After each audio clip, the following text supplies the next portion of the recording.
मजहबी दीवारों को तोड़ते हुए उदयपुर के वक़ार हुसैन ने एक नई इमारत खड़ी की है, एक नई मिसाल पेश की है। मेरे साथ इस वक़्त मौजूद है, आप मेरे पीछे देख सकते हैं कि ये भगवान राम का पूरा दरबार बना हुआ है, राम दरबार बनाया है इन्होंने, जहाँ माँ भगवान श्री राम अपने भाई के साथ, माता सीता और हनुमान जी के साथ विराजित है। एक कास्टिक ग्लास पे ये पूरा बनाया गया है और इसे बनाने के पीछे इनका मकसद है कि जिस तरह से समाज में जो सामुदायिक जो सौहार्द की भावनाएँ जो बिगड़ रही हैं, उनको फिर से बरकरार रखा जा सके। इसके लिए इन्होंने पूरा राम दरबार बनाया है और प्रधानमंत्री मोदी को ये भेंट करना चाहते हैं। मेरे साथ मौजूद है वक़ार जी। सर इसके बारे में बताइए आप जो ये बनाया पूरा राम दरबार, किस तरह आपके मन में आया और क्या ख़ासियत है?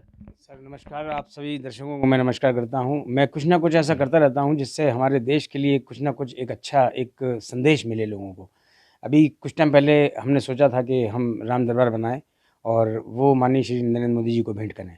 और इसका मकसद इसके पीछे यही था कि हम आपस में सब लोग एक साथ रहते हैं और हम सब लोग एक भारतीय हैं, तो हम लोग एक दूसरे के मज़हब का, धर्म का इज़्ज़त करें, सम्मान करें, यही हमारा मकसद था। और ये राम दरबार जो आप देख रहे हैं, इसको 1.5 महीने की अथक प्रयास के बाद हमने बनाया। और राम दरबार बनाने के बाद खैर लोगों ने बहुत तारीफ़ की हमारी, और हम बहुत आभारी हैं आप सब मीडिया के कि जिन्होंने इसको काफ़ी सब तक पहुँचाया। और मकसद हमारा सिर्फ़ एक ही था कि हम सब एक हैं और एक ही रहेंगे। बीच में अगर कुछ लोग आप ऐसा उल्टी-सीधी हरकतें करते हैं, तो उनसे हम दूर रहें। इसके बारे में आप बताइए किस तरह पूरा ये राम दरबार बना है। एक अयोध्या में भगवान श्री राम का जी। भव्य मंदिर बन रहा है। जी। दूसरा आपने राम दरबार बनाया है, एक सौहार्द की भावना पेश की है। जी। तो इसमें बताइए किस तरह बनाने में कितना समय लगा और किस तरह बनाया इसको? इसमें बनाने में तो खैर करीब 3 महीने का हमारा पूरा था, उसमें पूरा वक़्त था। लेकिन 1.5 महीने हम इसलिए नहीं गिनते हैं क्योंकि उसमें हमारी कुछ प्लानिंग होती है, और टोटल बनाने में इसको करीब 1.5 महीना लगा। 1.5 महीने में ये कंप्लीट हुआ। और इसके ऊपर जहाँ पे आप देख रहे हैं, मतलब इन मूर्तियों के ऊपर रियल 24 कैरेट गोल्ड का इस्तेमाल किया गया है उसको चमकाने के लिए। और ये वर्क थोड़ा-सा टिपिकल है, और ये टेक्निक जो है वो बेल्जियम की है।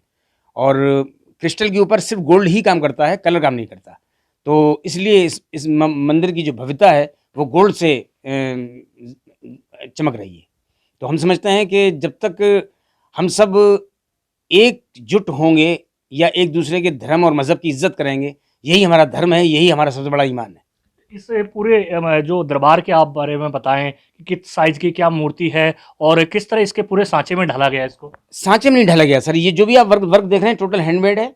और इसकी एक मूर्ति की जो हाइट है वो करीब 1.5 फीट, और इस पूरे मंदिर का जो है वो करीब 2 फीट से ऊँचा है। एंड ये जो है करीब पौने 2 फीट है चौड़ाई इसकी। इसके अंदर लाइटें लगाई गई हैं और एक विशेष प्रकार का सेंसर भी लगा है इसके अंदर, जो जैसे ही भगवान श्री रामचंद्र जी के चरणों में हम हाथ लगाते हैं, वैसे ही उसमें भजन बजना शुरू हो जाते हैं। तो ये हमारी कुछ एक नया थॉट था, और हम समझते हैं ये ईश्वर का वरदान कहें या पिछले जन्मों का कुछ प्रतिफल कहें कि हमसे ये इस तरह के काम हो जाते हैं। तो हमें बड़ा कभी-कभी आश्चर्य भी होता है कि शायद भारत में हमारा जन्म ही इसीलिए हुआ है कि हम सबको एकजुट कर सकें और आपसी भाईचारा, आपसी एक मोहब्बत लोगों में बाँट सकें और लोगों को एकजुट कर सकें। हालाँकि कुछ लोग हैं जो इस बात का गलत फ़ायदा भी उठाते हैं या गलत मीनिंग निकालते हैं, लेकिन मैं सिर्फ़ एक ही बात कहना चाहता हूँ कि हम सब लोग भारतीय हैं।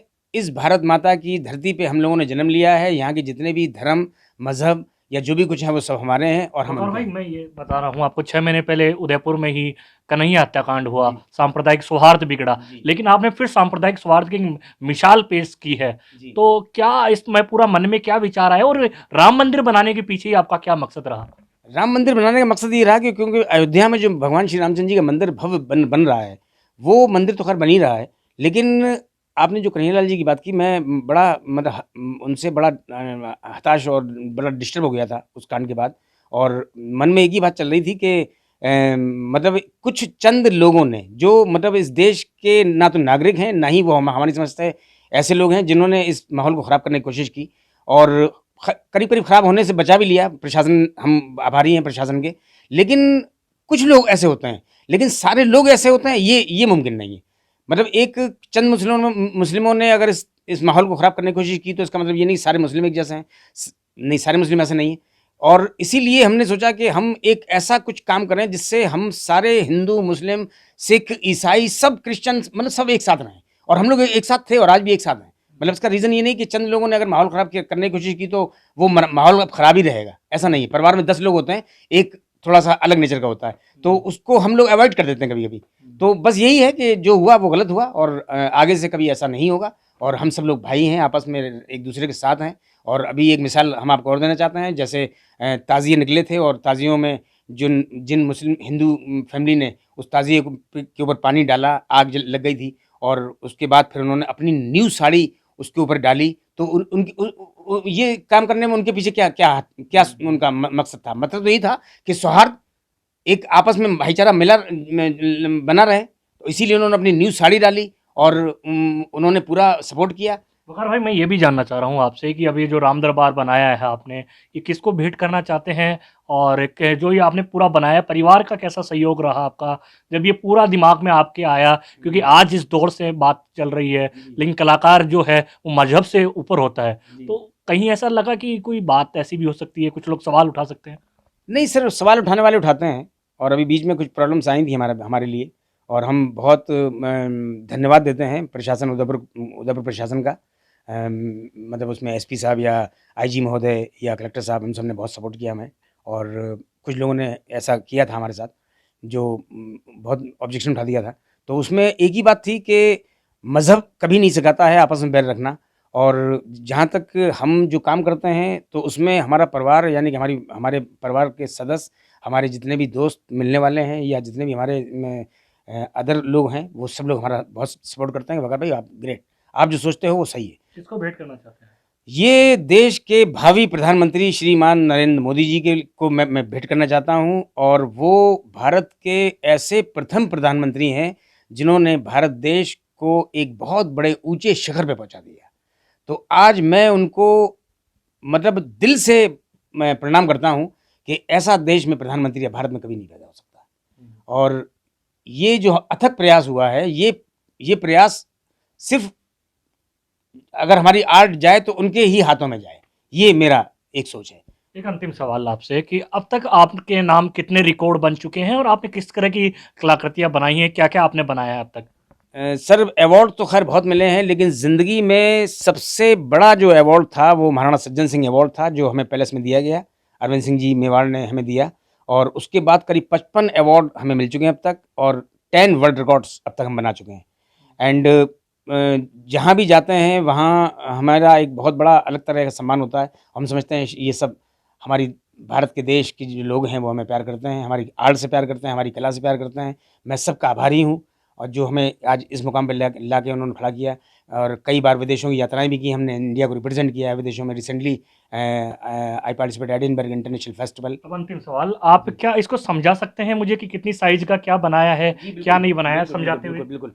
ये सबसे पहले हम शुरू करते हैं, भगवान श्री रामचंद्र जी बीच में हैं, बीच में भगवान श्री रामचंद्र जी हैं, और उनके जस्ट पास में माता जानकी खड़ी हैं, और उनके राइट हैंड साइड की तरफ श्री लक्ष्मण जी खड़े हैं, और नीचे श्री हनुमान जी महाबली अपनी गदा के साथ बैठे हैं। और उनकी आरती के लिए एक क्रिस्टल का दीपक भी बनाया गया है। यहाँ पे हम चाहते हैं आप दिखाएं, वो दीपक भी है। और ये पूरा जो बनाया हुआ है ये पूरा हैंडमेड है और पूरा गोल्ड प्लेटेड है ये। तो ये भगवान श्री राम का भव्य मंदिर इन्होंने बनाया है, ये पूरा दरबार बनाया है। इनका साफ कहना है कि मजहब आपस में बैर नहीं सिखाता, और एकजुटता सांप्रदायिक सौहार्द की मिसाल पेश करने के लिए इन्होंने ये पूरा राम दरबार बनाया है। ईटीवी भारत के लिए उदयपुर से कपिल पारिक।